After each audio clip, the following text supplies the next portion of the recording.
કરજણના કોઠિયાપુરામાં ભૂખી નદીના અસ્તિત્વ સામે જોખમ. જમીન માલિકે નદીનું વહેણ ફેરવી માટીનું ખનન કર્યું. વડોદરા જિલ્લાના કરજણ તાલુકાના કોઠિયાપુરા ગામે કુદરતી સંસાધનોની ખુલ્લેઆમ લૂંટ ચલાવવાનો કિસ્સો પ્રકાશમાં આવ્યો છે.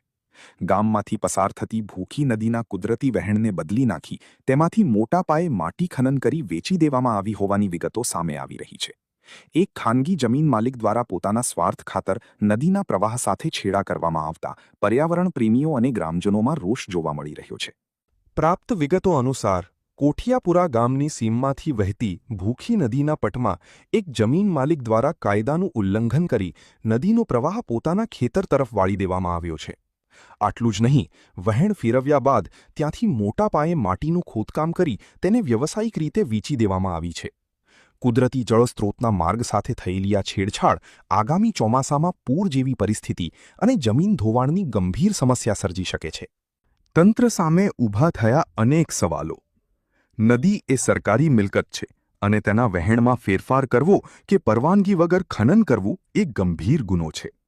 ત્યારે હવે જોવાનું એ રહે છે કે ખાણ ખનિજ વિભાગ શું આ બિનઅધિકૃત ખનન બદલ જમીન માલિક પાસેથી કરોડોની રોયલ્ટી અને દંડ વસૂલશે?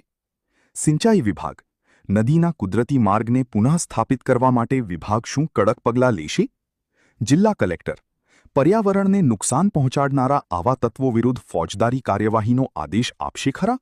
સ્થાનિકોની માંગ છે કે ઉચ્ચ અધિકારીઓ દ્વારા સ્થળ તપાસ કરવામાં આવે અને જેસીબી કે અન્ય મશીનરી વડે જે નુકસાન પહોંચાડવામાં આવ્યું છે તેનો હિસાબ માંગવામાં આવે. જો વહેણ ફરીથી ઠીક કરવામાં નહીં આવે તો નીચાણવાળા વિસ્તારોમાં પાણી ઘૂસી જવાની ભીતિ સેવાઈ રહી છે. વડોદરા કલેક્ટર અને સંબંધિત વિભાગોની આ મામલે લેવામાં આવતી કાર્યવાહી પર હવે સૌની નજર ટકેલી છે. સ્થાનિકોની માંગ છે કે ઉચ્ચ અધિકારીઓ દ્વારા સ્થળ તપાસ કરવામાં આવે અને જેસીબી કે અન્ય મશીનરી વડે જે નુકસાન પહોંચાડવામાં આવ્યું છે તેનો હિસાબ માંગવામાં આવે.